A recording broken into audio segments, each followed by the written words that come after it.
know, I say I'm gonna take it easy and then I go and do shit like this. Be like, oh no, my tire's gonna pop. I'll take it easy. Nope.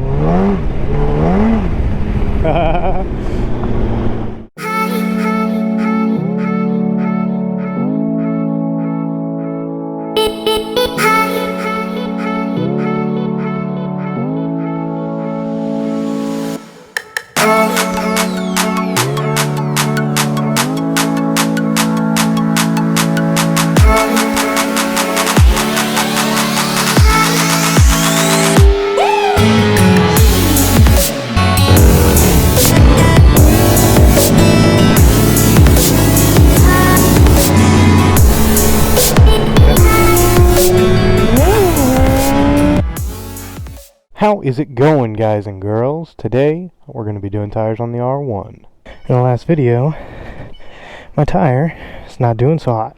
So, taking it out to my buddy's shop, we're going to take off the rear tire. And at some point this week I'm going to bring it in and get it tire replaced on that.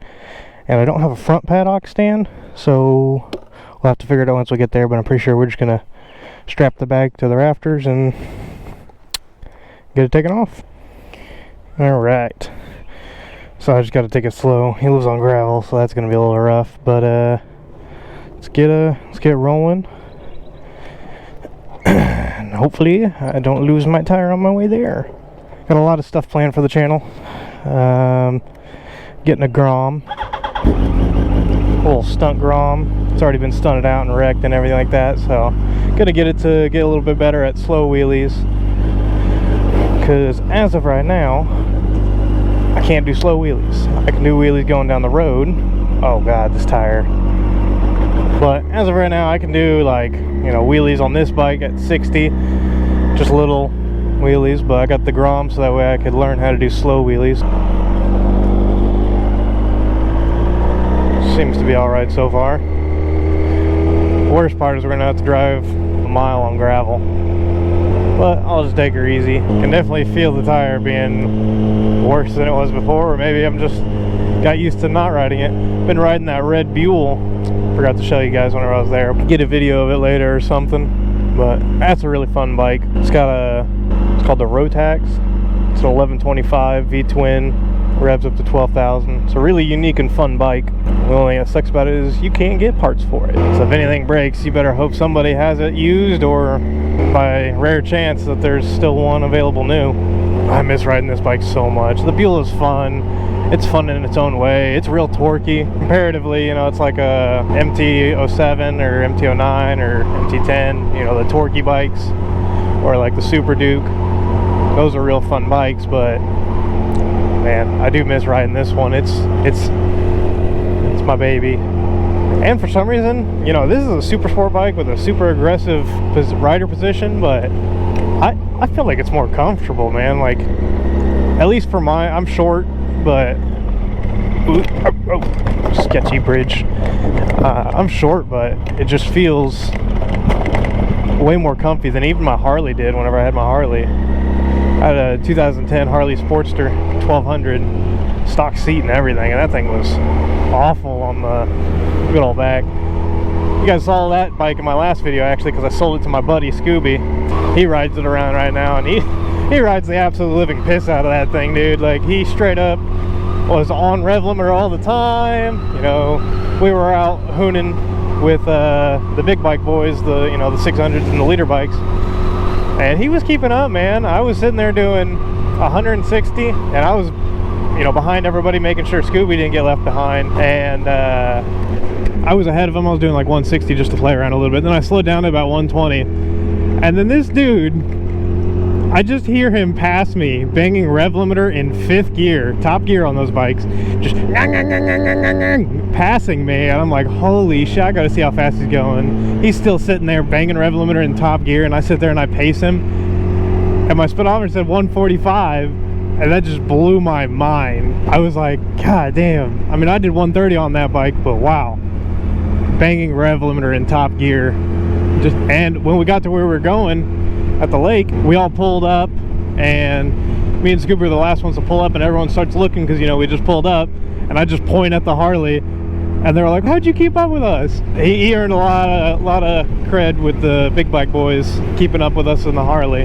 That bike is something else. I messed with the FP3 tuner on it. Got it shooting mad fireballs. Turn the rev limiter up. Yeah, all right, onto the gravel. A little spinny action.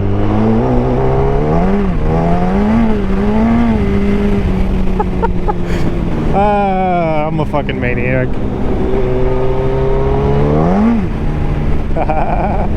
You know, I say I'm gonna take it easy and then I go and do shit like this. Be like, oh no, my tire's gonna pop. I'll take it easy. Nope.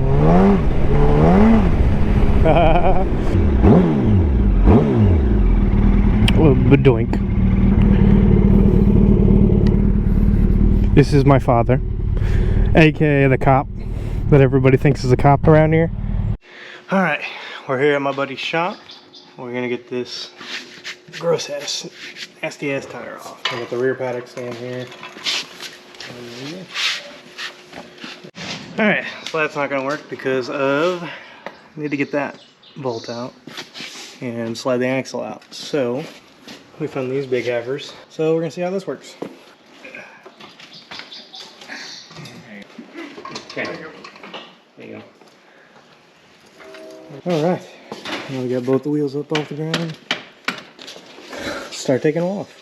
Alright, so we went ahead and cleaned off these little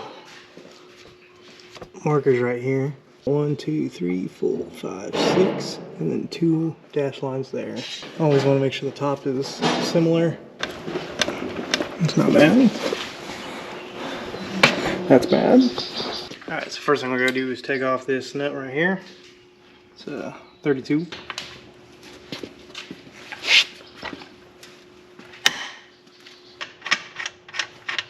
So we got to keep track of everything. Got nut and washer.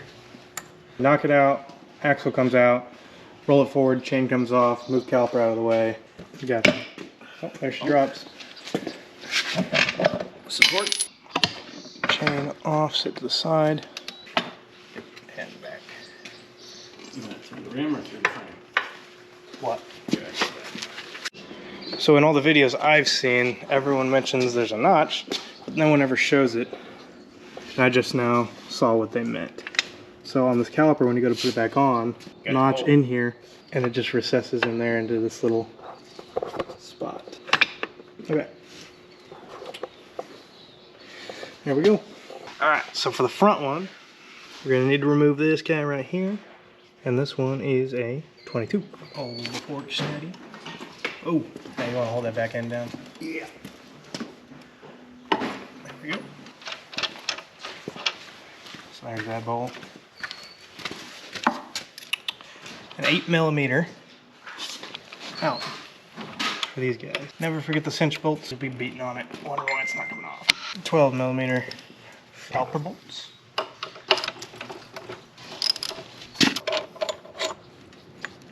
I said be very careful when you're taking the caliper off because it could easily scratch the wheel.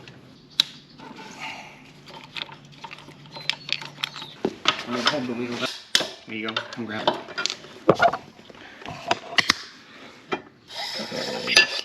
Ooh, looks like she's going to clear that. It's close.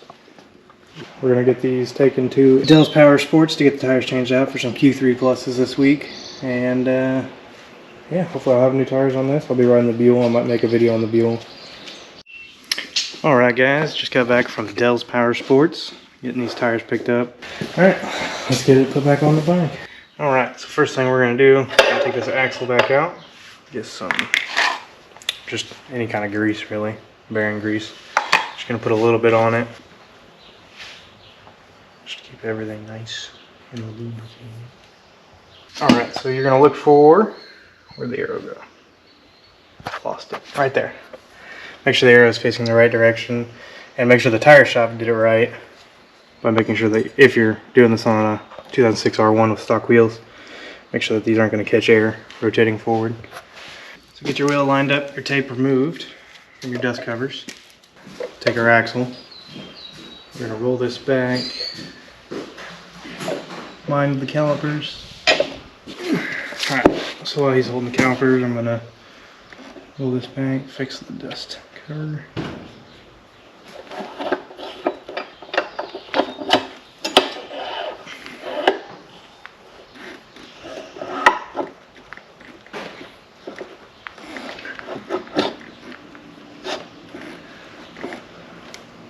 Okay, whatever you do, make sure you don't accidentally squeeze the brake lever while the bike's sitting, getting your tires put on.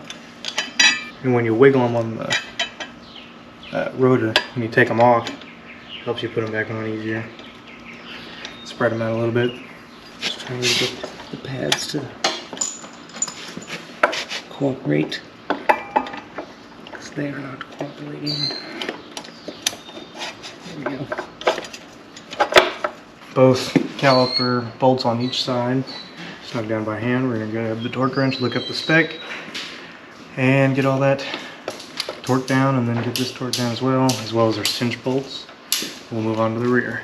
Alright, so to torque down the caliper bolts, got me a 12 millimeter, 25 foot-pounds. Hold the fork still. Careful of your wheel. And the same thing for the other side. Alright, so we didn't have a socket that to go on the torque wrench, so these go down to 14 foot-pounds if you got it. And then we're going to do the axle nut here to 66 foot-pounds, and that was a 22 millimeter. And our axle did not spin on the other side. So same thing on the rear side. I'm going to put some grease on it. The back wheel all lined up. Whoa. No bueno. So like I said earlier, there's a little like lip catch for this. You just put it in there and it should just, you know, feel it land right in it. That looks good. There it goes.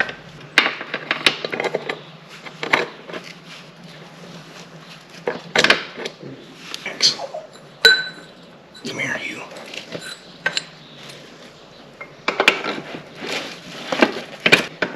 Wiggle, wiggle.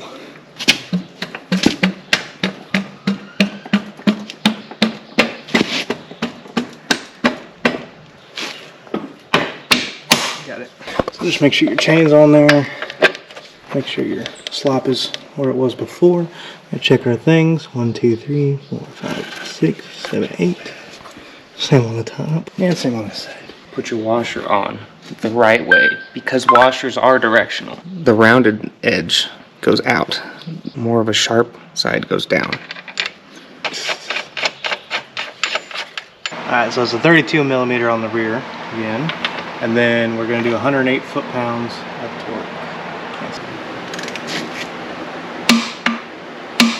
Alright, we're going to get this down and I'm going to take it for a little test ride and explain to you guys how to break in your tires, because you can't just go on and go cut corners like Rossi. As soon as you get brand new tires on, you got to take it easy for the first 100 miles. Always, always, always make sure that before you even take this bike down and go anywhere, that you go ahead and pump up the brakes. I've already done it, but it'll go all the way to the handlebar at first. Make sure that you have brakes on your first ride. You don't want to go into the neighbor's ditch. Same with the rear. No, don't forget the rear. I've already done it, but just pump it, pump it, pump it. It'll scare the shit out of you if you don't. It's always great to be riding on gravel for your first mile. For the first 100 miles, you kind of want to take it easy. You want to kind of use the whole tire, but at a safe, slow speed. Like figure eights in parking lots, or just, you know, normal cornering, but, you know, just normal commuting, nothing crazy. Otherwise, you might have the bike slip out from underneath of you. Because common misconception is oils. It's not actually like slippery from an oil on the traction part of the tire. On the sidewalls, there's oil, but the new mold style that they just use non-stick molds, and it just peels right off. What it is though is it's got a smooth finish. It's not roughed up yet, and that's what causes you to slip out, because it hasn't been roughed up yet by the road. So that's what you gotta watch out for. I'm gonna take it easy this time. I know I did it on the way to his house, but I just spent a lot of money on these tires. Also, if you're in the Kansas City area, Dell's Power Sports is pretty much a one-stop shop for almost everything. They're really cool guys up there, guys and girls, working the sales floor, the parts department, and the service desk. They're all really nice people up there. I mean, I got a little bit of a deal on these tires. I got 20 bucks off showing up to one of the events and asking about it then. Really cool people up there. I mean, they said that they were probably going to have it done Saturday, and I dropped the tires off Tuesday, and then literally when I pulled in and I got home, they called me and said they were ready. I was like, well, damn. So I just went up there today, which is Wednesday, picked them up, and got them put on the bike. Ah, asphalt, I see you. Lovely, lovely asphalt. Bike's also gonna need a bike wash after this. Josiah, coming over. We're washing our bikes. Oh, whoa. This feels weird. I like that. Again, they're slippery, so I'm not gonna go crazy, but this is on tracks. Holy crap. Comparatively to what I was running on wires. Oh, wow. I should reset my trip so I can count 100 miles.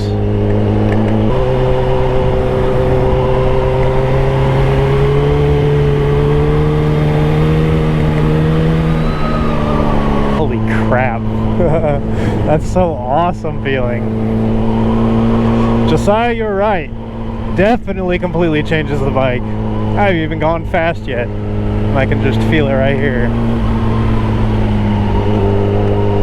That's a big chair. Oh my goodness. I haven't even broke 50 yet. It feels so good. Just make sure everything's straight. Yes, sir. Oh my god. Yeah, my old tire was definitely fucking spinning so much. Because this thing's not even at maximum traction yet, and it just goes so much more stable at slow speed. I'll give you a full review later on, but definitely recommend these Q3 Pluses. Oh, braking. Hello, baby.